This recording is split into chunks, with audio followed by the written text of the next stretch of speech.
Oh. May sinasabi din si Risa Ontiveros dito. Ontiveros on Senate delays in Sara Duterte trial, obstructions, dress up as protocol. Oh. Nagkukunyari na protocol lang daw yan, pero yan po ay uri ng obstruction. Tama yung sinasabi ni Sindanya dyan. Takot ka kay Sara o pinoprotektahan mo si Sara? Magtatago ka pa sa term na protocol. Senator Risa Ontiveros has called as obstructions the delays being made on the impeachment trial of Vice President Sara Duterte. These delays are no longer procedural. They are obstructions dressed as protocol. Sabi po ni Ontiveros. Sinong dapat sisihin dyan? Walang iba. Hindi pwede si Presidente ang sisihin ninyo dyan. Walang hand si Presidente dyan. Again, executive yan. Si Presidente, legislative, itong Senado at ang House of Representatives. Ang dapat sisihin dyan si Escudero. Huwag natin ilihis. Let us not bark at the wrong tree.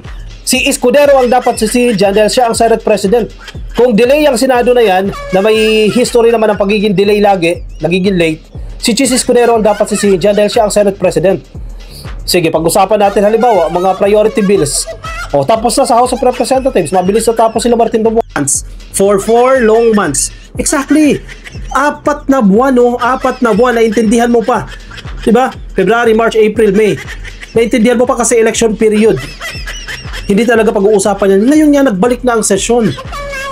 In those 4 months, I've been called eager, aggressive, impatient, atat. But the simple truth is this: we are not rushing. In fact, we have been waiting. The Filipino people are waiting, and we believe 4 months is more than enough. Sabi ni Ontiveros. The lawmakers reminded the Senate convening as an impeaching court and commencing trial has been expressly mandated by the Constitution. Malinaw. Wala na question dyan. Utos ng ating saligang batas yan. It is time to follow the rules and start the process forthwith. Enough games. Time to move. Sabi ni Risa Ontiveros. Now, anong pwede gawin ni Risa Ontiveros dyan? Kanino sila tatakbo dyan? Sa Korte Suprema? Madidelay din yan. Aralin pa ng Korte Suprema yan. Sa dami ng kaso na ginaharap ng Korte Suprema. Kanino sila magrereklamo? Sa Presidente? Malinaw din naman ang stand ng Presidente dyan. Hindi ko na trabaho yan. Trabaho yun ng legislative yan. Pero ang opinion, ang personal opinion dyan ng Presidente, ayaw niya ng impeachment trial.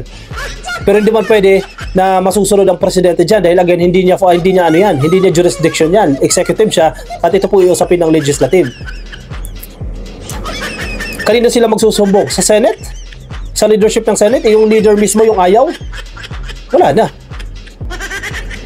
Diba? Ang labo. Sino pang kakampi mo dyan? Yung leader, ayaw kumilos. Ang maganda niyan, palitan. Baka si Tito Soto may pag-asa. Kasi si Chis Escudero mukhang malabo. Sa kanya pinapakita, mukhang pinoprotektahan niya itong si Inday. Diba? Napaka-political nito yung Chis Escudero no? Alam niya. Once na umusa diyang impeachment trial, mawawala siya ng boto. Diba, sinusuyo niya lang si Bato na nakaraan Nakikipag-usap siya kay Bato. Yung Duterte Block, diba? Nakikipag-usap siya. Nililigawan niya para makuha yung boto para siya pa rin po yung mahalal na Senate President. O baka isa yan sa promise. Hindi natin alam, who knows?